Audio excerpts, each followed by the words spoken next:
사무엘하 16장. 다윗이 마루턱을 조금 지나니 무비보셋의 사환 시바가 안장 지은 두 나귀의 떡 200과 건포도 100송이와 여름실과 100과 포도주 한 가죽 부대를 싣고 다윗을 맞는지라. 왕이 시바에게 이르되 내가 무슨 뜻으로 이것을 가져왔느뇨. 시바가 가로되 나귀는 왕의 권속들로 타게 하고 떡과 실과는 소년들로 먹게 하고 포도주는 들에서 곤비한 자들로 마시게 하려 함이니이다. 왕이 가로되 내 주인의 아들이 어디 있느뇨. 시바가 왕께 고하되 예루살렘에 있는데 저가 말하기를 이스라엘 족속이 오늘 내 아비의 나라를 내게 돌리리라 하나이다. 왕이 시바더러 이르되 무비보셋에게 있는 것이 다 내 것이니라. 시바가 가로되 내가 절하나이다. 내 주 왕이여 나로 왕의 앞에서 은혜를 입게 하옵소서 하니라. 다윗 왕이 바후림의 이름에 거기서 사울의 집 족속 하나가 나오니 게라의 아들이요 이름은 시므이라. 저가 나오면서 연하여 저주하고 또 다윗과 다윗 왕의 모든 신복을 향하여 돌을 던지니 그때 모든 백성과 용사들은 다 왕의 좌우에 있었더라. 시므이가 저주하는 가운데 이와 같이 말하니라. 피를 흘린 자여 비루한 자여 가거라 가거라. 사울의 족속의 모든 피를 여호와께서 내게로 돌리셨도다. 그 대신에 내가 왕이 되었으나 여호와께서 나라를 내 아들 압살롬의 손에 붙이셨도다. 보라 너는 피를 흘린 자인고로 화를 자취하였느니라. 스루아의 아들 아비새가 왕께 여짜오되 이 죽은 개가 어찌 내 주 왕을 저주하리이까. 청컨대 나로 건너가서 저의 머리를 베게 하소서. 왕이 가로되 스루아의 아들들아 내가 너희와 무슨 상관이 있느냐. 저가 저주하는 것은 여호와께서 저에게 다윗을 저주하라 하심이니 내가 어찌 그리하였느냐 할 자가 누구겠느냐 하고 또 아비새와 모든 신복에게 이르되 내 몸에서 난 아들도 내 생명을 해하려 하거든 하물며 이 베냐민 사람이냐. 여호와께서 저에게 명하신 것이니 저로 저주하게 버려두라. 혹시 여호와께서 나의 원통함을 감찰하시리니 오늘날 그 저주 까닭의 선으로 내게 갚아 주시리라 하고 다윗과 그 종자들이 길을 갈 때 시므이는 산비탈로 따라가면서 저주하고 저를 향하여 돌을 던지며 티끌을 날리더라. 왕과 그 함께 있는 백성들이 다 곤비하여 한 곳에 이르러 거기서 쉬니라. 압살롬과 모든 이스라엘 백성들이 예루살렘에 이르고 아히도벨도 저와 함께 이른지라. 다윗의 친구 아렉 사람 후세가 압살롬에게 나올 때 저에게 말하기를 왕이여 만세 왕이여 만세 하니 압살롬이 후세에게 이르되 이것이 내가 친구 후대하는 것이냐. 내가 어찌하여 내 친구와 함께 가지 아니하였느냐. 후세가 압살롬에게 이르되 그렇지 아니하니이다. 내가 여호와와 이 모든 이스라엘의 택한 자에게 속하여 그와 함께 거할 것이니이다. 또 내가 이제 누구를 섬기리이까. 그 아들이 아니니이까. 내가 전에 왕의 아버지를 섬긴 것 같이 왕을 섬기리이다 하니라. 압살롬이 아히도벨에게 이르되 너는 어떻게 행할 모략을 우리에게 가르치라. 아히도벨이 압살롬에게 이르되 왕의 아버지가 머물러 두어 궁을 지키게 한 후궁들로 더불어 동침하소서. 그리하면 왕께서 왕의 부친에 미워하는 바 됨을 온 이스라엘이 들으리니 왕과 함께 있는 모든 사람의 힘이 더욱 강하여지리이다. 이에 사람들이 압살롬을 위하여 지붕에 장막을 치니 압살롬이 온 이스라엘 무리의 눈앞에서 그 부친의 후궁들로 더불어 동침하니라. 그때 아히도벨의 베푸는 모략은 하나님께 물어 받은 말씀과 일반이라. 저의 모든 모략은 다윗에게나 압살롬에게나 이와 같더라.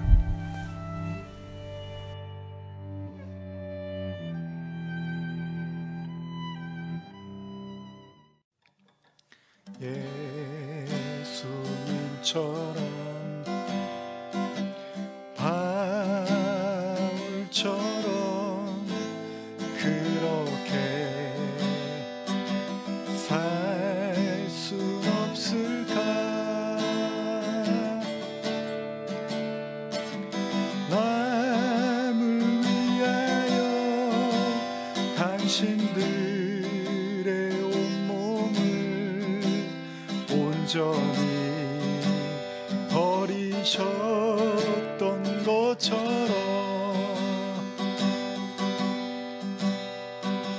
주의 사랑은 베푸는 사랑 주는 사랑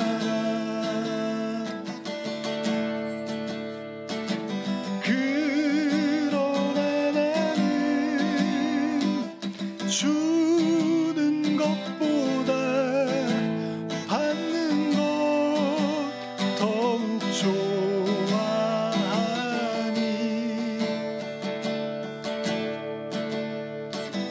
나의 입술은 주님 닮은 듯하나 내 맘은 아직도 주와여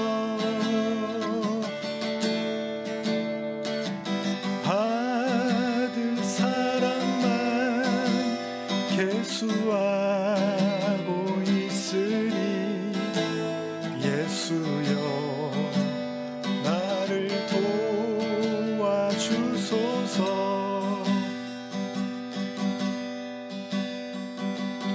나의 입술은 주님 닮은 듯하나 내 맘은 아직도 주와여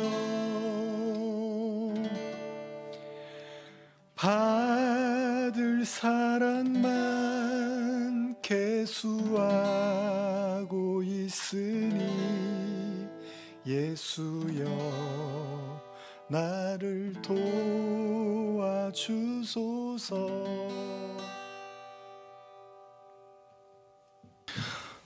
자, 오늘은 사무엘하 16장 말씀 함께 들으셨는데요.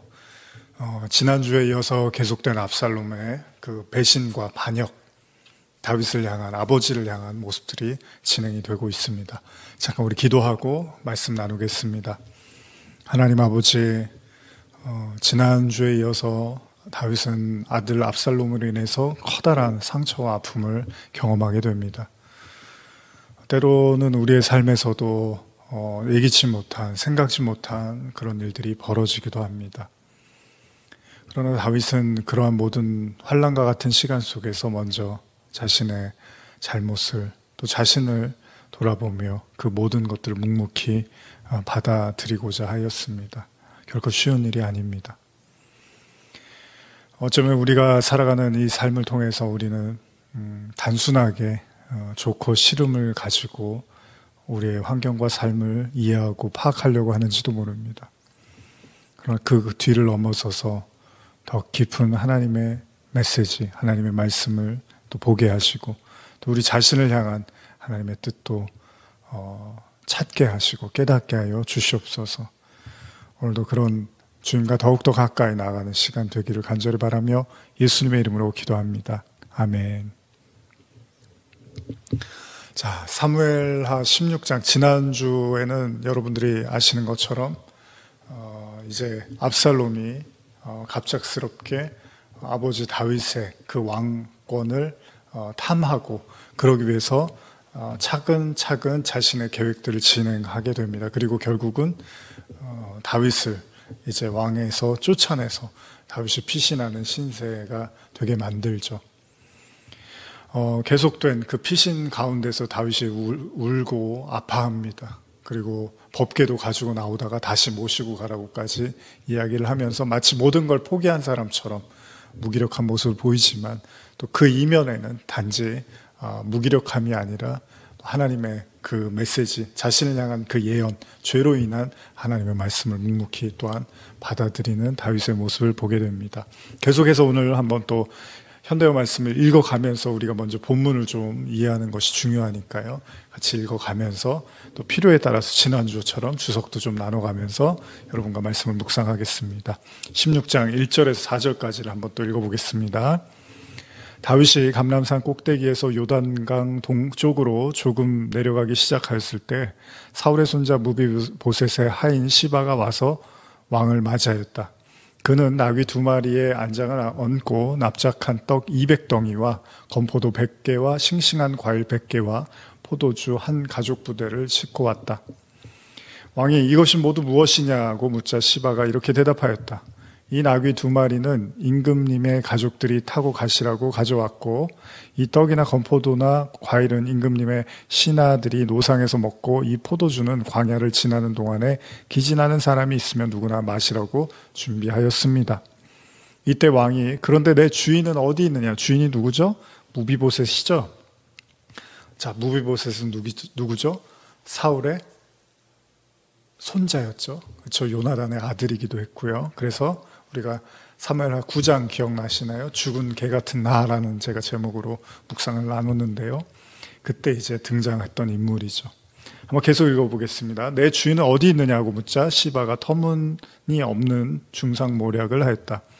그분은 지금 예루살렘에서 제 세상이 왔다고 좋아합니다. 그분은 지금 이스라엘 백성이 그의 할아버지 사울의 왕위를 되찾자 그에게 되돌려 줄 것으로 확신하고 있습니다.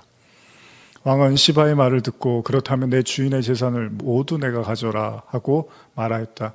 그러자 시바가 땅에 엎드려 절을 하고 나의 주 임금님께서 앞으로도 언제나 이렇게 은총 베풀어 주시기를 원합니다 하고 말하였다.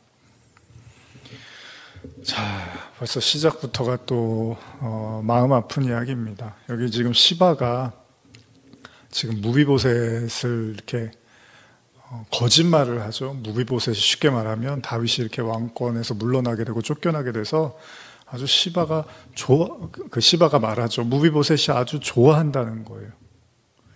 드디어 자기 할아버지가 그 빼앗겼던 왕위를 이제 되찾게 될 것이니까 너무나 이제 행복해하고 있다라고 말을 하고 있습니다. 그러니까 다윗에게 지금 들려오는 이야기들이 계속해서 다윗을 고통스럽게 하는 거예요. 지금 그 무비보셋은 어떤 사람입니까? 다윗이 정말로 죽여도 누가 뭐라고 할 수 없는 그런 위치에 있는 사람이었는데 다윗이 요나단을 기억하고 그 무비보셋을 받아들이고 정말 같이 밥을 먹자고 그렇게 하면서 정말 축복과 모든 은혜를 베풀었던 그런 사람인데 지금 이 시바가 중간에서 간교한 거짓말을 하면서 또다시 다윗을 어떻게 보면은 무력하게 만드는 거죠. 참 지금 다윗이 사실 위로가 많이 필요하잖아요. 우리 욥기도 보시지만은 욥이 굉장히 그 고통받고 힘들어할 때 친구들이 가서 이제 위로한다고 하는데 물론 이제 위로가 잘 되지는 않았습니다. 누구나 다 힘들 때는 위로가 필요하겠죠. 우리가 하나님의 이제 위로에 대해서도 얼마 전에 또 말씀도 들었지만 사실은 그래요. 사람의 위로라는 것이 물론 그것도 큰 은혜지만 결국은 하나님을 통한 위로죠. 근데 또 하나님이 직접 말씀하시는 건 아니니까 사람을 통해서도 또 말씀하시기도 하는 거니까요. 그런 어떤 하나님의 메시지를 가지고 온 하나님의 마음을 담고 온 그런 사람들의 어떻게 보면 위로가 다윗에게 필요한데 이 시바라는 사람이 위로를 해주기는커녕 오히려 더 다윗을 힘들게 하더라는 겁니다. 무비보셋은 아마 그런 마음이 없었던 것 같아요. 당연히 무비보셋은 자신에게 큰 은혜를 베풀었기 때문에 지금 다윗의 이런 모습을 보면서 가슴 아파했겠죠. 근데 그거를 이 종이 이렇게 함부로 말을 하고 있더라는 겁니다. 그러니까 사람이라는 게 이렇게 간교한 거죠. 그러니까 권력의 이동에 따라서 사람들도 모였다가 흩어지기도 하는 거잖아요. 예전에도 말씀드렸지만 권불 10년이라고 권세라는 게 그렇게 오래 가지는 못해요. 그러다 보니까 언제는 확 몰렸다가 또 힘이 빠지는 것 같으면 쭉 빠져나가는 게 또 사람들의 생리고 이치가 아니겠습니까? 결국은 다윗은 또다시 그 씁쓸한 마음을 가지고 아마 그 발걸음을 옮겨야만 했겠죠. 사무엘하 16장 5절 이하도 좀 읽어보겠습니다. 계속해서 다윗 왕이 감난산을 넘어 바후림 마을에 이르자 그 마을에서 어떤 사람이 달려나오며 왕에게 욕을 퍼부었다. 그는 사울 집안의 먼 친척인 게라의 아들 시므이였다. 다윗 왕의 용감한 부하와 신하들이 왕의 곁에 함께 하고 있는데도 불구하고 그는 겁없이 돌팔매질과 저주를 퍼부었다. 이제 이런 일이 일어나고 있습니다. 그때 다윗 일행은 깊은 골짜기를 타고 내려갔는데 시므이는 골짜기 위에 산 비탈을 타고 따라 내려오면서 밑으로 돌을 던지고 모래를 날리며 무서운 저주를 외쳐댔다. 이 살인자야 꺼져라. 악한 자야 영원히 망해버려라. 내가 사울의 집안을 모두 죽이고 무사할 줄 알았더냐. 이제 바로 그 벌을 받게 되었다. 내가 죽인 그 모든 사람의 피가 내 머리 위로 돌아왔다. 내가 사람을 죽이고 나라를 빼앗았지만 이제는 여호와께서 그 나라를 내게서 빼앗아 바로 내 아들 압살롬에게 넘겨주셨다. 내가 사람을 많이 죽였기 때문에 당연히 그 벌을 받는 줄이나 똑똑히 알아라. 이 더러운 살인자야. 이제 사람들한테 완전히 그냥 모욕거리가 됩니다. 마치 이 장면을 보면 뭐 예수님이 십자가 지러 갈 때 그냥 묵묵히 그 모든 비난과 그 모든 어떻게 보면 수치를 다 견뎌가면서 걷는 모습들을 떠오르게 되는데, 혹시 여러분들은 여러분들의 삶에서 또 이런 경험을 해보신 적이 있으신가요? 한순간에 나랑으로 떨어지는, 한순간에 추락을 하는 그런 시점이랄까요? 누구나 다 감당하기 힘든, 받아들이기 힘든, 우리가 그 출애굽기도 나누고 있지만 모세가 그랬잖아요. 왕의 그 궁전에서 아주 넉넉하고 풍요로운 삶을 살았는데 갑자기 히브리인 동족을 위해서 그 히브리인들을 감독하는 그 감독관에 대해서 너무 이제 모질게 하니까 모세가 화가 나서 이제 죽여버리죠. 그런데 이제 그 사실이 이제 발각이 되면서 모세가 이제 도망을 치게 되면서 한순간에 그 왕의, 정말 그 왕의 가문, 그 왕의 궁정에서 도망쳐서 광야로 나와서 떠돌아야 하는 그런 신세로 전락을 하게 되는 거죠. 사실 이런 성경의 이야기들이 한 가지 좀 암시하고 있는 것이 뭐냐면 예수님입니다.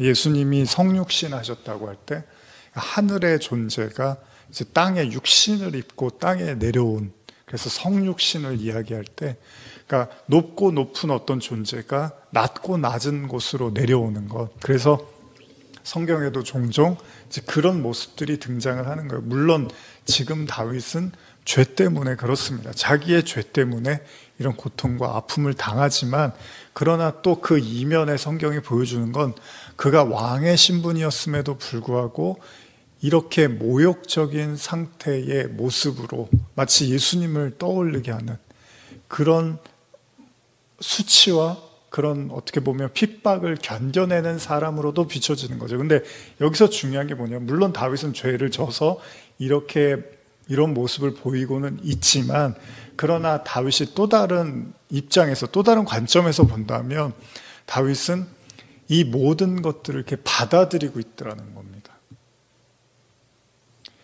지난주에도 제가 나누려고 했던 내용이 이제 오늘도 또 등장을 해서 이제 오늘 좀 더 구체적으로 나누려고 하는 건데, 지난주에 제가 내 탓이다, 다윗이 이게 모든 게 다 내 잘못이니까 그냥 그 압살롬의 모든 계략과 그런 모든 일들에 대해서 그냥 묵묵히 받아들이는 것으로 나타나잖아요. 근데 오늘 이제 여기에서 조금 더 구체적으로 나와요. 지난주에는 다윗이 하나님께서 나를 기쁘시게 여기면 좋지만 그렇지 않으면 할 수 없다, 이렇게 이야기를 하면서 이 모든 주권이 하나님한테 달렸다라고 인정을 하는 듯한 이제 고백을 하는 거죠. 근데 지금 여기서도 다윗이 그 조롱을 받는 거예요. 사울의 집안의 먼 친척인 게라의 아들 시므, 물론 사울과의 관계가 있었기 때문에 더더욱 다윗을 조롱하고 다윗에게 더욱더 분노를 표현을 했겠죠. 그리고 실제로 어쨌든 간에 다윗이 사울의 가문을 또 처단하는데 어떤 일조를 했을 거란 말이죠. 이제 권력 때문에라도. 그렇기 때문에 다윗이 그런 모든 것들을 이렇게 감수를 하고 감내를 하면서 정말 많은 생각들을 했을 거예요. 자기의 모든 그 과거, 왕이 되기까지의 과정, 그리고 왕이 되어서의 그런 모든 일들을 다윗이 떠올렸을 것입니다. 그리고는 이제 저주를 막 하는 거잖아요. 이 살인자야 꺼져라, 악한 자야 영원히 망해버려라. 참, 그러고 보면 이 장면에서 다윗에게 지금 똑같은 다윗이에요. 그런데 어떻게 뭐가 달라진 거죠? 그가 왕권을 쥐었을 때와 왕권을 쥐지 않았을 때 이렇게 사람들의 모습이 바뀌어지더라는 겁니다. 감히 왕이 됐을 때는 뭐 감히 아무 말도 못하죠. 근데 그가 이제는 도망자의 신세로 전락을 하니까 여기저기서 다윗에게 불만을 가졌던 사람들이 비난을 하고 욕을 하고 함부로 말하고 있다는 겁니다. 저는 이런 생각을 해요. 제가 출애굽기 모세 이야기를 나눌 때도 말씀드렸지만 하나님께서 모세를 출애굽하게 하신 거예요. 어쨌든 그게 이제 모세의 죄 잘못이었지만 어쨌든 하나님도 애굽에서 끌어내셨어요. 그리고 다시 애굽을 들어가게 하신 거잖아요. 그런 관점에서 근데 모세가 잠깐 있었던 게 아니에요. 40년 동안 거의 40년 애굽에서 살고 또 나와서 40년, 그래서 거의 80의 나이에 이제 다시 모세가 들어간 걸로 우리가 알고 있잖아요. 그러면 어떻게 보면 모세는 애굽에서 그 왕의 그런 교육과 문화와 그런 모든 것들을 배워가면서 그곳에서 히브리인들을 위해서 자기가 어떤 희망의 그런 사람이 돼서 권력을 가지고 왕의 어떤 행세를 하면서 그들을 도와주려고 했을지도 몰라요. 근데 하나님의 방법은 그게 아니었어요. 애굽에서 그를 끄집어내서 미디안 광야에서 40년 동안 그냥 양을 치는 사람으로 살게 하셨어요. 오히려 그가 과거에 배웠던 그런 어떤 애굽의 풍습과 문화와 가르침들을 다 희석하고 녹여내고 없애는 시간처럼 비춰지기도 하는 거예요. 40년 배웠는데 40년 동안 다 치워버리는 거죠. 사실 그렇잖아요. 이스라엘 백성도 광야에서 40년을 돌면서 예전에 목사님들이 설교하실 때 뭐라고 그래요? 그 애굽의 때를 벗겨내는 시간을 40이라고 표현을 한단 말이죠. 그런 의미에서 모세도 그 왕의 가문에서 자랐지만은 그러나 미디안 광야에 나와서는 그냥 사막에서 하나님만 바라보고 양떼 치면서 사는, 어떻게 보면 그 과거의 모든 시간들을 지워버리는 시간처럼 비춰진다는 겁니다. 하나님의 방법은 인간들이 생각하는 단순히 그런 방법이 아니라는 겁니다. 그렇다면 지금 이 다윗도 모든 것을 가지고 누리고 그런 왕의 가장 최고의 정점을 찍었을 때 그가 하나님께 영광을 돌린 게 아니라 그가 죄를 짓고서 완전히 추락을 해버리더라는 거예요. 그럼 맞아요. 죄 때문이에요. 그러나 여기서 우리가 한 가지 배우는 건 그 모든 권력이 그에게 떠나가자 사람들이 이렇게 달라지더라는 겁니다. 그러면 여기서 다윗도 또 하나 보는 거예요. 이 인간의 완악함. 그 힘이 있는 사람한테는 굽신거리고 힘이 없을 때는 막 함부로 대하는. 결국에 인간도 그렇잖아요. 인간의 마음에도 그 권력이라든지 돈이라든지 그런 것들을 추구하고 있는 거잖아요. 그러니까 이렇게 한순간에 지금 다윗이 정당한 방법으로 쫓겨나는 게 아니란 말이죠. 반란을 일으켜서 지금 다윗이 도망자의 신세가 됐는데도 불구하고 사람들이 다 떠나가는 거죠. 다윗이 한 가지 깨달았겠죠. 아, 진짜 하나님의 복, 은혜, 축복이라는 건 단지 내가 궁전에서 좋은 옷 입고 그렇게 거닐면서 좋은 음식 먹고 마시고 사람들한테 굽신굽신 대우받는 거, 그거 아무 의미 없는 거구나. 예수님이 세례 요한이 옥에 갇혔을 때 제자들이 오잖아요. 그래서 오실 그 이가 당신입니까? 아니면 또 다른 이가 오십니까? 예수님한테 이런다고요. 왜요? 자신의 스승 세례 요한이 저렇게 감옥에 갇혀 있는데 예수님이 아무것도 해주는 게 없는 거예요. 그때 예수님이 뭐라 그래요? 니들이 뭘 보려고 광야에 나왔냐? 뭐 멋지게 옷 입고 화려하게 옷 입는 그런 사람들 보려고 왔냐? 뭐 이런 얘기 한다고요. 우리가 다윗을 생각할 때 하나님이 왕으로 기름 부음 받으셨다. 그래서 왕 자꾸 그런 것만 생각할 수 있는데 사실은 본질은 뭡니까? 왕이라는 게 뭡니까? 하나님의 통치와 다스림을 받는 거를 그들이 하나님의 자녀, 왕이 된 거죠. 어떤 이 세상적인 위치에 높은 어떤 정치적인 어떤 권력 그리고 경제적으로 월등한 그런 우위를 점한 사람들, 그런 거를 하나님이 축복이라고 한 게 아니고요. 사실은 하나님의 나라도 그렇지만 하나님의 왕, 우리를 왕 같은 제사장이라 하는 것도 하나님의 완벽한 통치에 들어간 사람들을 진정한 의미에서 자녀라고 한단 말이죠. 왕이라고 하는 거예요, 그들을. 그런 의미에서 다윗의 어떤 지금 이 모습은 죄로 인해서 핍박을 받을 수밖에 없는 상황이기도 하지만 항상 하나님은 듀얼 모드입니다. 같이 병행해서 말씀하시는 거예요. 이 처참한 상황에서도 하나님은 다윗에게 가리키는 거예요. 그게 다 부질없는 것들이다.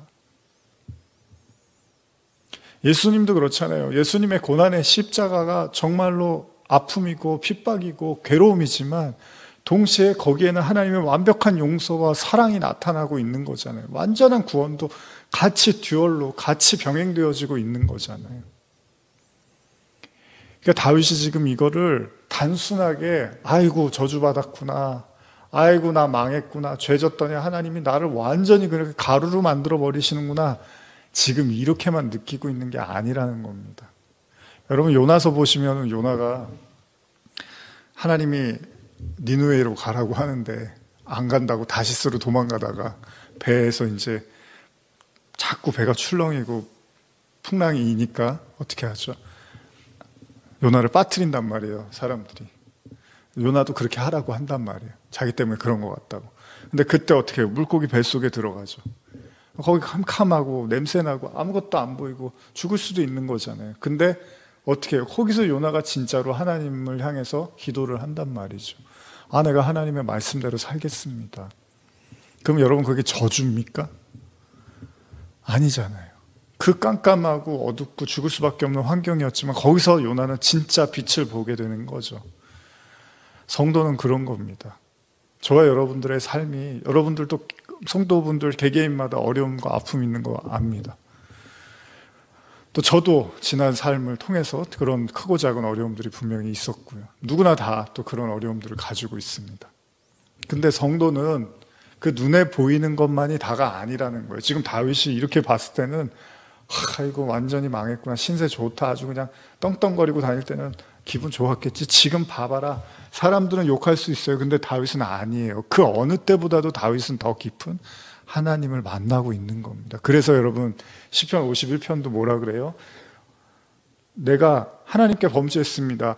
하나님은 제사를 기뻐하시는 게 아니라 상한 심령을 기뻐하십니다. 이런 고백을 한단 말이에요. 근데 그전에는 못했어요. 진짜 힘있고 잘 나가고 문제 없을 때는 그런 고백을 못했어요. 근데 죄 때문에 완전히 무너지니까 그제서야 하나님이 보이기 시작하더라는 거예요. 그러니까 인간은요, 죄인일 때 하나님이 보이는 거지 의인일 때는 안 보이는 거예요. 여러분도 뭐 제가 이렇게 설교하고 하지만 오래 설교를 들었는데도 나는 그렇게 뭐 문제 없는 것 같은데, 나는 그렇게 잘못하고 산 것 같지 않은데, 내가 피해를 받았지, 나는 가해한 적이 없는데, 이런 생각만 하고 살면, 물론 여러분들이 인간관계에선 그러셨을 수 있을 수도 있어요. 그러나 하나님과의 관계에서는 아니라는 겁니다. 그래서 우리가 진짜로 죄인이 됐을 때만이 하나님이 보이는 거예요. 지금 다윗은 그 어느 때보다도 더 깊은 하나님을 보고 있다는 거예요, 여러분. 그래서 고난이 성도에게 유익이라고 하는 게 바로 이 고난을 통해서 다윗은 자신의 죄도 보지만 그 죄 속에서 하나님이 어떻게 나를 붙들고 계시고 끌고 계시고 인도하시는지도 같이 보고 있는 거예요. 왜요? 하나님이 다윗을 버린 마음이 없으시잖아요. 알잖아요. 다윗도 그걸 알고 있는 거예요.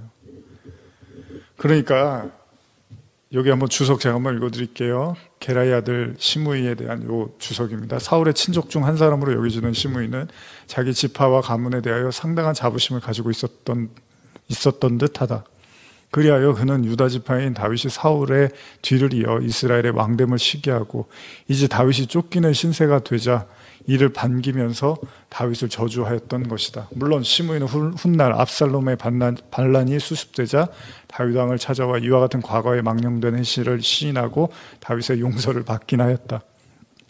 하지만 결국 그는 솔로몬 왕 때의 왕명을 어겨 참수를 당하고 말았다. 우리는 여기서 극단적인 지파주의자 또는 혈통주의의 편협한 사상과 그의 비참한 말로를 볼 수 있다. 즉 우리는 오늘날 가문, 혈통, 지연 등 그런 것들에 사로잡혀, 소화에 사로잡혀 대화를 벌이고 하나님의 뜻을 거스리는 어리석은 사람들의 표상으로 이 시므아를 들 수 있는 것이다. 주석은 이렇게 이야기를 하고 있습니다.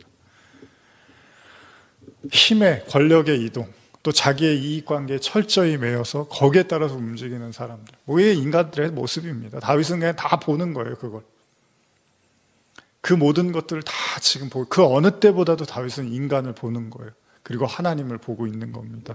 저는 이 말씀을 듣는 여러분들이 지금 만약에 힘겹고 어려운 순간이시라면 맞습니다. 너무 힘들어서 너무 괴로워서 잠도 못 자고 가슴을 치고 어디 가서 그냥 하염없이 울고 싶고 소리 지르고 싶을 만큼 괴로움이 있으실 수도 있습니다. 그러나 동시에 여러분들은 더 깊은 인간을 들여다보고 더 깊은 하나님을 보고 계시는 시간일 수 있다는 것도 잊지 않으셨으면 좋겠습니다. 계속 읽어보겠습니다. 사무엘하 16장 9절입니다. 왕을 모시고 가던 신하들은 더 이상 수모를 견딜 수가 없었다. 마침내 스루아의 아들 아비새가 대표로 나서서 다윗에게 건의하였다. 죽은 개만도 못한 놈이 우리 임금님을 이렇게 욕하고 저주하는데 내버려 두셔야 되겠습니까? 제가 당장 언덕으로 뛰어 올라가 그놈의 목을 잘라버리겠습니다. 그러나 다윗은 이렇게 대답하였다. 스루아의 아들들아, 왜 나의 일에 그토록 간섭을 하느냐. 이게 중요합니다. 이게 사실은 제일 중요합니다. 제가 지난주에도 말씀드렸던 부분이 이 부분인데, 이 사람들이 화가 나고 어떻게 감히 그래도 왕이었던 사람한테 이렇게 대하냐고 하니까 다윗이 이렇게 말하는 거예요. 스루아의 아들들아, 왜 나의 일에 그토록 간섭을 하느냐. 가서 나를 저주하라고 그에게 명령을 내리신 분이 바로 여호와시라면 누가 감히 그를 책망하고 벌을 내릴 수가 있겠느냐. 다윗이 지금 이렇게 말을 하는 거예요. 사실 이 부분이 저는 제일 중요하다고 보거든요. 여러분, 인간은 보통 이런 상황이 되면 어떻게 하죠? 이야, 진짜 인간들 너무 악랄하구나. 진짜 너무 못됐구나. 내가 이렇게 힘이 빠지니까 이렇게까지 나를 몰고 가는구나.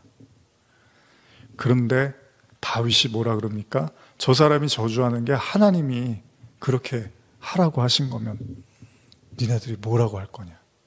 이런 말을 지금 제정신이, 지금 아마 주변 사람들 저 사람 제정신인가? 이럴 거예요. 자기를 저주하는데 듣기 싫어. 아니면 빨리 이 자리를 피하자. 이것도 아니라 그 저주도 하나님이 주시는 거면 어떡하냐. 이런 얘기를 해요. 지금 다윗은 엄청난 경지에 이른 겁니다. 여러분, 이게 중요한데 다윗은 이제 이 모든 것들이 다 하나님에 의해서 움직여진다는 걸 알게 된 거예요. 여러분, 하나만 생각해 보세요. 지금 이 일들이 왜 일어난 거죠? 자기의 죄 때문인 거죠. 근데 다윗이 죄를 지긴 했지만 그 다음은 의도한 게 아니잖아요. 다윗이 압살롬한테 암논 죽이라고 시킨 거 아니었고, 암논한테 가서 가늠하라고 그렇게 가르친 적 없잖아요. 물론 아버지의 모습을 보고 배웠을 수도 있겠지만 의도하지는 않았단 말이에요. 근데 의도하지 않았는데 상황들이 벌어지는 걸 보니까 기가 막힐 노릇인 거예요. 그러더니 결국은 그 압살롬이 자기 아버지인 자기까지도 죽이려고 이루고 있다라는 겁니다. 여기서 다윗이 깨닫는 거예요. 뭐 말로만 우리가 역사의 주관자는 하나님이십니다 하면서, 말로는 다 하나님이 다스려요. 그러면서도 또 막 가서 그냥 또 할 얘기 다 하고 싸울 거 다 싸우고, 뭐 그런 경우 많잖아요. 예수님, 우리가 예수님 따른다며 예수님도 안 하시는 그런 행동들과 그런 말들을 많이 하잖아요. 성도들도. 예수님이라면 그렇게 안 하셨을 걸 알면서도 자꾸 뭔가 합리화시키고 자꾸 세속화시키고 해서 그래도 세상은 그런 거 아니라고, 세상살이는 또 다른 거고 사회는 또 틀린 거라고 그런 말 하잖아요.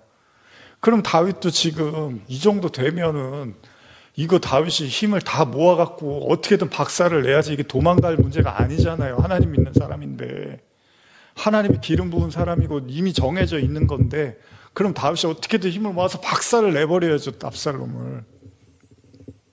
근데 다윗이 그러기는커녕 자기를 비아냥거리고 그냥 막 함부로 말하는 그 아무것도 아닌, 그냥 야 가서 쳐버려, 그냥 사람 시켜서 그냥 처단할 수도 있는 그런 사람인데, 그런 사람한테도 그 하나님이 그렇게 하라고 하면 어떡한 거냐, 이러고 있다는 거예요.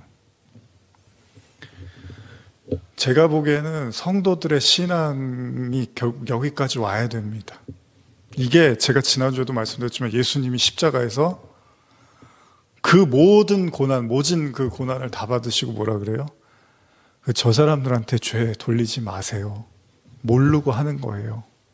이게 예수님의 모습, 지금 다윗에게 하나님이 그걸 가르쳐 주는 거예요. 예수님이 그 모든 것들을 끌어안은, 물론 다릅니다. 다윗은 죄가 있고 예수님 죄 없이 받으셨지만, 다윗은 그 죄를, 인간은 어쩔 수 없어요. 죄를 통해서 깨닫게 되는 거니까. 우리는 죄가 있으니까. 다윗도 마찬가지예요. 이제 죄를 짓고 나니까 이제 보이는 거예요. 아, 나도 똑같은 놈이었고 저 사람들도 다 똑같구나. 인간은 다 하나님 앞에 똑같구나. 그래서 내가 그 죄 때문에 하나님이 이렇게 나를 가르치고 계시고 나에게 지금 이런 환경을 허락하신 거구나. 그럼 저 사람이 나를 욕하는 거 내가 뭐라고 하는 거야? 그것도 하나님이 하신 거라면. 여러분, 이게 어떤 의미에서는 화해입니다. 화해. 그냥 받아들인 거야. 그것도 하나님이 하시는 걸 수 있어. 용서예요. 그것도 어떻게 보면. 용서는 그냥 감정의 근거에서 할 수 있는 그런 게 아닙니다. 단순하게 성경이 말하는 용서는 이 모든 것들을 그냥 하나님의 다스리심을 인정할 때 그 모든 것들을 또 받아들이게 되는 거죠. 여기까지 성경은 말하고 있는 거예요. 계속 읽어볼까요? 11절 이하입니다. 그리고 다윗이 끝으로 아비새와 모든 신하에게 이런 말을 했다. 내 몸에서 태어난 아들들도 지금 나를 죽이려고 하는데 하물며 베냐민 사람이냐? 베냐민 사람이야 더 말하여 무엇하겠소? 여호와께서 그에게 나를 저주하라고 책임 맡겨주신 것이니 계속 욕하고 저주하게 내버려 두시오. 그러면서 여기 현대성경 보면은 느낌표가 딱 붙었어요. 그냥 저주하게 하세요. 이게 아니라 저주하게 냅둬요. 이렇게 얘기를 했단 말이에요.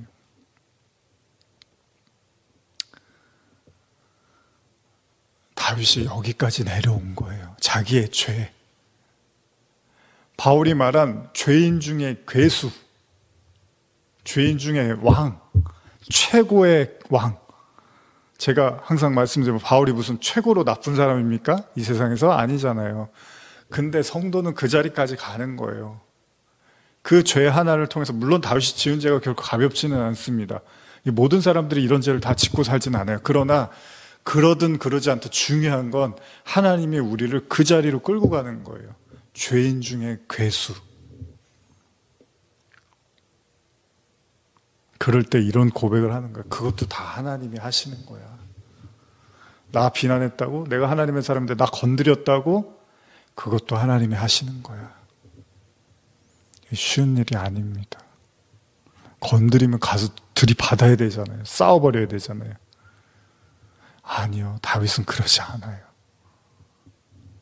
왕위를 유지하려고 사울처럼 발악을 하지도 않습니다. 그냥 받아들입니다. 여러분, 하나님이 세워준다고 하잖아요. 우리는 하나님이 세우시는 거라며. 버리는 것도 하나님이 버리시고 세우시는 것도 하나님이 세우시는 거라며. 그래서 사울도 하나님이 버리신 거고 다윗도 하나님이 세우신 거라죠. 다윗이 지금 노력을 안 해요. 왜요? 버리셔도 하나님이 하시는 거고 세우시는 것도 하나님이 하시는 거예요. 말로만 우리는 뭐 욥기 읽으면은 주신 이도 하나님이요, 뭐 걷어가는, 말로는 그런데 우리가 얼마나 우리 거 지키려고 애를 많이 쓰고 우리 거 빼앗길까봐 얼마나 많이 우리가 고심합니까? 자리 하나 얻으려고, 위치 하나 잡으려고, 힘과 그런 권력들을 누리고 잡으려고 얼마나 부단히 애를 씁니까? 근데 다윗은 믿는 거예요. 내가 이렇게 추락하는데 또 세우시는 것도 하나님이야.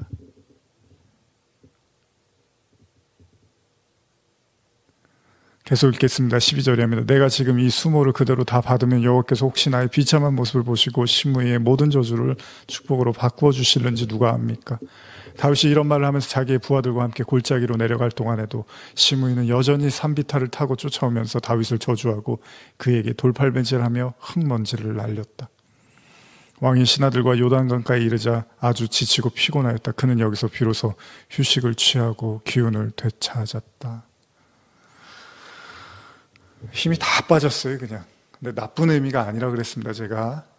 이런 저항할 수 없는 힘이 빠진 게 무기력한 것처럼 보이지만 이건 다윗이 지금 하나님 앞에서 그러는 거예요. 자기가 하나님 앞에 죄를 졌기 때문에 이 모든 것들도 그 하나님을 통해서 오는 거라고 인정하고 받아들이고 그냥 힘을 빼고 가만히 있는 거예요. 우리 벌 설 때 그냥 시키는 대로 가만히 있잖아요. 다윗은 이제 그 모든 죄를 인정하고 받아들이는 모습을 보여주고 있다는 겁니다. 계속 읽어보겠습니다. 15절 이하입니다. 압살롬은 자기를 따르는 이스라엘 사람들을 거느리고 예루살렘으로 입성하였고 아히도벨도 그와 함께 와 있었다. 다윗의 참모였던 후세가 압살롬을 찾아가서 이렇게 외쳤다. 임금님의 입성을 환영합니다. 임금님은 만수무강을 빕니다. 압살롬은 그를 수상히 여기고 이렇게 비웃었다. 그대는 옛 친구에 대한 우정을 이토록 쉽게 배반했다는 말이오? 그대는 어째서 옛 친구를 따라 떠나지 않았소? 후세가 강력히 반대 의견을 말하였다. 제가 어떻게 그럴 수 있겠습니까? 저야 당연히 여호와께서 새 왕으로 뽑으시고 온 이스라엘 백성들이 새 임금님으로 모시게 된 분을 따라야 하지 않겠습니까? 저는 임금님 편이 되어 절대로 떠나지 않겠습니다. 또 제가 이제 다른 누구를 섬길 수 있겠습니까? 부왕의 아드님을 섬기는 것이 당연하지 않습니까? 저는 부왕을 섬기는 마음으로 이제는 임금님을 섬기겠습니다. 여러분 후세 기억하시죠? 우리 15장 말미에 이제 다윗을 정말 절친하게 생각했던 사람이고 다윗 때문에 많이 아파하고 괴로워했던, 근데 다윗이 너는 그럼 압살롬 곁에 가서 압살롬의 어떤 그런 일들을 좀 방해를 하라고 보냈던 사람이죠. 이 후세가 등장을 합니다. 후세는 압살롬을 멸망의 길로 인도하려고 합니다. 자, 계속 읽어보겠습니다. 20절 이하입니다. 압살롬은 입성한 다음 자기의 참모 아히도벨에게 무슨 일부터 해야 될 것인가를 물었다. 아히도벨이 대답하였다. 아히도벨 기억하시죠? 아주 대단한 모략가라 그랬죠. 그런데 다윗과 있었는데 아마도 다윗의 그 밧세바의 그 범죄로 인해서 실망해서 이제 압살롬에게 그렇게 우리가 나눴었는데요. 아히도벨이 대답하였다. 부왕은 이 왕궁을 지키도록 후궁들을 남겨놓았습니다. 왕은 이제 그 후궁들과 잠자리를 같이 하소서. 이 소문이 온 이스라엘에 퍼지면 누구나 새 왕이 등장할 것을 확실히 깨닫게 되어 온 백성이 한결같이 임금님을 따를 것입니다. 임금님께서 그렇게 부왕과 명백한 선을 긋고 새 왕이 되시면 온 백성이 임금님만 따를 것이기 때문입니다. 다윗이 남겨둔 후궁들을 이제 범하라고 이렇게 얘기를 합니다. 압살롬은 그의 조언을 받아들였다. 그는 왕궁의 평평한 지붕 위에 천막을 치고 침실을 꾸미게 한 다음 온 백성이 보는 앞에서 부왕의 후궁들을 데리고 들어가 동침하였다. 그런데 당시 아히도벨이 제공한 조언은 하나님께서 사람에게 내리신 조언이나 다름없이 위대한 것이었다. 성경이 이런 말을 써요. 그 정도로 그의 조언은 정평이 나 있었는데 이미 다윗 왕에게도 정평이 난 것이었고 이제는 그의 아들 압살롬에게도 종중되는 것이었다. 이 사실 굉장히 기가 막힌 얘기잖아요.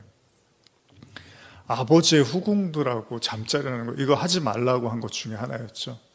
우리가 그 암논이 다말을 범할 때 그 근친상간 관련해서 이야기할 때 아버지하고 잠자리한 여자들과는 절대로 동침하지 말아라. 아버지나 어머니나. 그런 얘기 다 나왔는데 지금 압살롬이 그거를 범하고 있어요. 그런데 그것에 대해서 조언을 했던 지금 아히도벨에게 성경이 뭐라 그러냐? 이건 하나님께서 사람에게 내리신 조언이나 다름없었다. 이런 식으로 지금 묘사하는데 이게 사실은 우리가 받아들이기가 좀 어렵잖아요.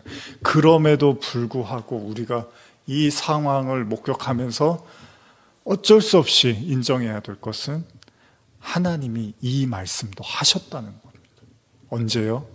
다윗이 밧세바를 범했을 때, 그가 중죄를 졌을 때 하나님이 분명히 말씀하셨죠. 제가 한번 읽어볼게요. 사무엘하 12장 10절에서 12절인데 한번 읽어보겠습니다. 이제 내가 나를 업신여기고 햇사람 우리아의 아내를 빼앗아 내 아내로 삼았은즉 칼이 내 집에서 영원토록 떠나지 아니하리라 하셨고, 여호와께서 또 이와 같이 이르시기를 보라, 내가 너와 내 집에 재앙을 일으키고 내가 내 눈앞에서 내 아내를 빼앗아 내 이웃들에게 주리니 그 사람들이 내 아내들과 더불어 백주에 동침하리라. 너는 은밀히 행하였으나 나는 온 이스라엘 앞에서 백주에 이 일을 행하리라 하셨나이다 하니. 다윗이 들었던 얘기입니다. 어쩌면 그래서 성경이 이 아히도벨이 압살롬에게 이 제안을 하잖아요. 다윗이 남겨둔 그 왕궁의 후궁들과 동침하라고. 그걸 성경이 또 하나님께 받은 것과 다름없다 이렇게 쓰는 걸 보면 하나님의 큰 통치하에서 지금 일어나고 있는 일이라는 겁니다. 왜냐하면 여기 성경이 너는 은밀히 행하였으나 나는 온 이스라엘 앞에서 백주에 이 일을 행하리라. 압살롬이 범죄해서 그렇게 될 거라고 하는 게 아니라 내가 그렇게 할 거라고 하나님이 말씀을 하셨다는 거예요. 여러분, 이 정도가 되면 저도 말씀들을 준비하고 묵상하면서 사실 여러 번 제가 듣고 묵상하고 생각하고 그랬는데 15장, 16장 같이 이렇게 말씀드려 항상 묵상할 때마다 이제 계속 듣고 생각하고 그러는데 이번 이 말씀들을 보면서 정말 하나님이 얼마나 어떻게 보면 굉장히 무섭죠. 근데 아까도 제가 말씀드렸지만 그 무서운 하나님이기도 하지만 또 한 가지는 하나님의 통치와 다스리심이 있다는 거예요, 이 세상에. 근데 다윗이 이게 그런 거를 인정을 못하기 시작하면 사울처럼 되는 거예요. 사울이 어떻게 하죠? 자기 뜻대로 안 되기 시작하니까 막 이제 예를 들면 제사도 사무엘 선지자 오고 나서 제사를 드리려고 했는데 오기 전에 막 마음이 급해져서 드리고 이러면서 자기 마음이 앞서가기 시작하면서 이제 하나님하고 대적을 하게 되는 거죠. 그 이유는 딱 하나였어요. 왕의 자리를 지키기 위한 거였죠. 그것 때문에 계속 하나님과 마찰을 일으키고 심지어는 이제 다윗을 고통스럽게 핍박하는 그런 지경에 이르렀는데 다윗은 어떻죠? 자기가 죄를 인정하기 시작하니까 모든 상황들을 이렇게 받아들이더라는 거예요. 정말 비가 오면 그냥 맞는 거예요, 비를. 근데 제가 여러 번 말씀드리면 이게 무기력한 게 아닙니다, 여러분. 오히려 보이기에는 이게 굉장히 저주받은 것 같고 고난받고 핍박받고 하나님이 심판하는 것처럼 보이지만 사실 그 이면에는 다윗이 하나를 깨닫는 거야. 이 모든 세상은 하나님의 손 안에 있구나. 통치 가운데 있구나.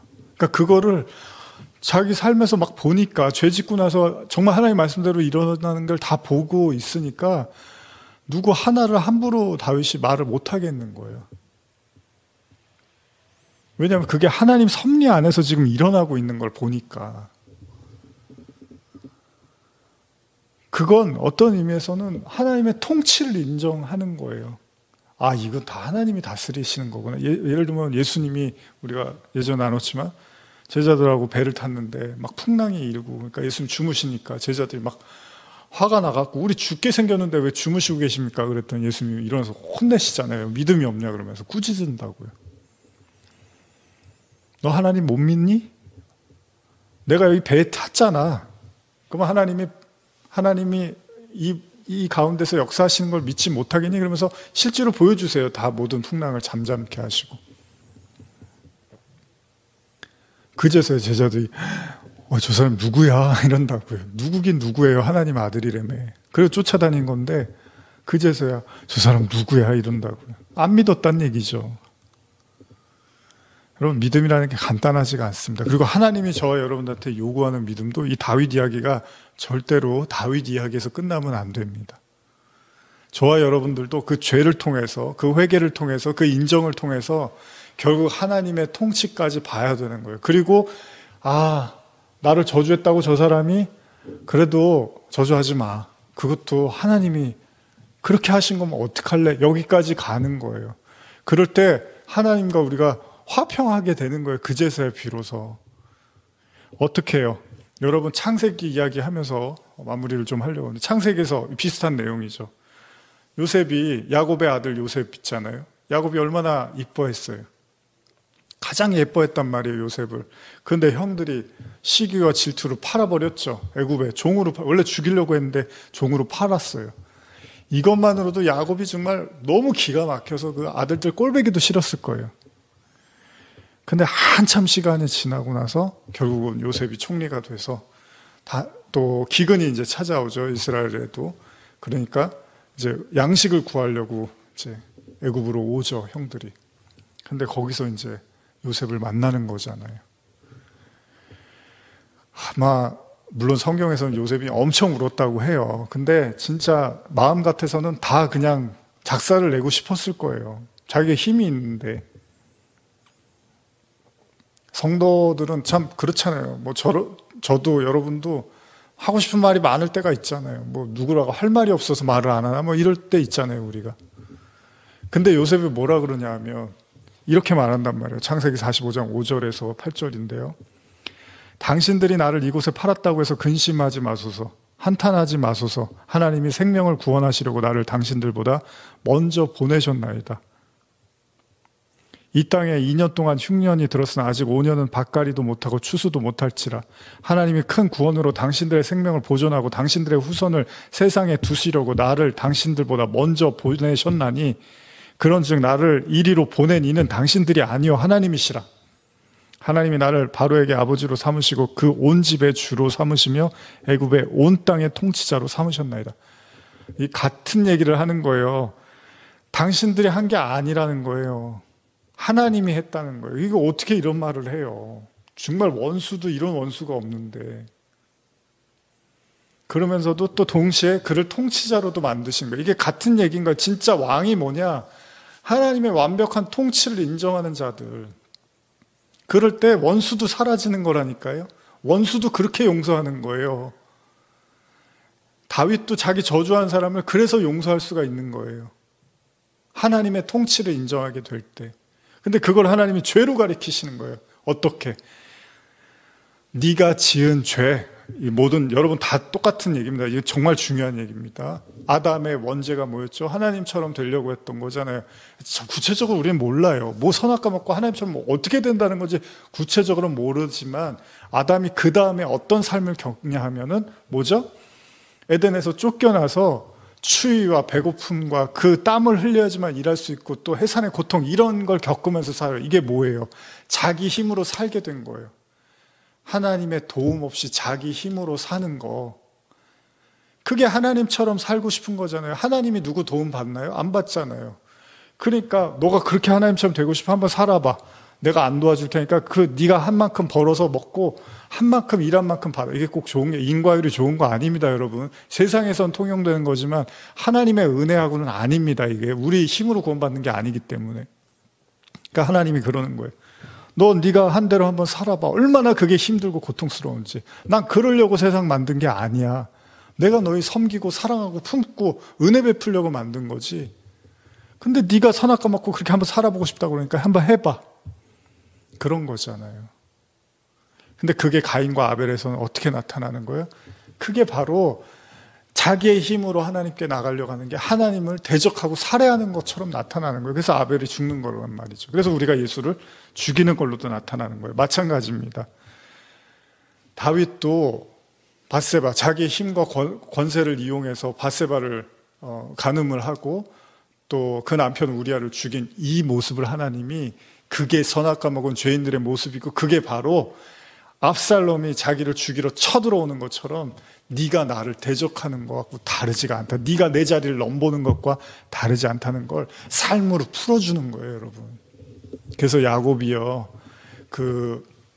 에서 자기 형하고 장자 축복권 이런 거 가지고 사기를 치잖아요.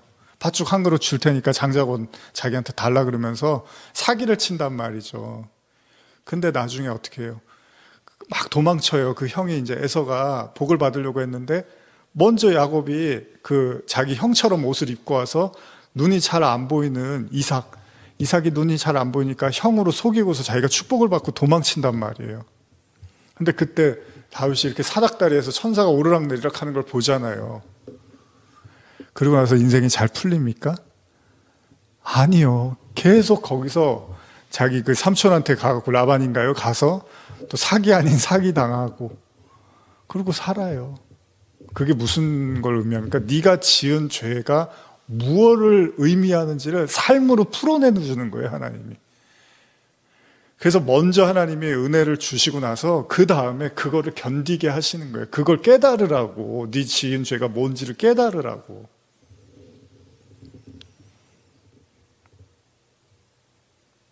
다윗도 그런 거예요, 지금. 죄 졌어요. 용서 구했어요. 끝나는 게 아니에요. 이제 그러면 그 죄가 뭔지를 알라는 거예요. 그게 바로 네가 나를 반역한 것. 압살롬이 너를 죽이려고 쫓아오듯이 너가 나를 반역한 것과 다르지 않다. 근데 여기서 끝나면 너무 슬프잖아요. 크리스찬들이. 그러나 여기서 다윗이 배우는 거예요. 그렇구나. 이 세상 모든 만물은 정말 하나님에 의해서 움직여지는 거구나. 그걸 보는 거예요. 이렇게 인정하는 거예요. 그제서야 비로소 하나님의 통치를 받았다고 하는 거예요. 그때 비로소. 그때 내가 죽고 그리스도로 살아난다고 하는 거예요. 이건 내 힘으로는 안 되는 거구나. 오로지 하나님만 할 수 있는 거구나. 그래서 이렇게 요셉이 말하는 거예요. 이제 진짜 그런 은혜와 믿음을 우리가 쌓이고 쌓이면서 경험하게 될 때, 그건 형들이 나를 괴롭힌 게 아니야. 형들이 나를 배신한 게 아니지. 하나님이 나를 보내신 거야. 구원하시려고. 그래서 이렇게 형들을 지금 양식도 주고 아버지도 모시고 올 수 있는 이런 은혜를 우리가 누리게 된 거야. 이건 다 하나님이 하신 거야. 다 용서가 돼버리는 거예요. 그냥 거기서. 한 가지만 제가 말씀드리고 마무리하겠습니다. 오늘 길어졌는데요.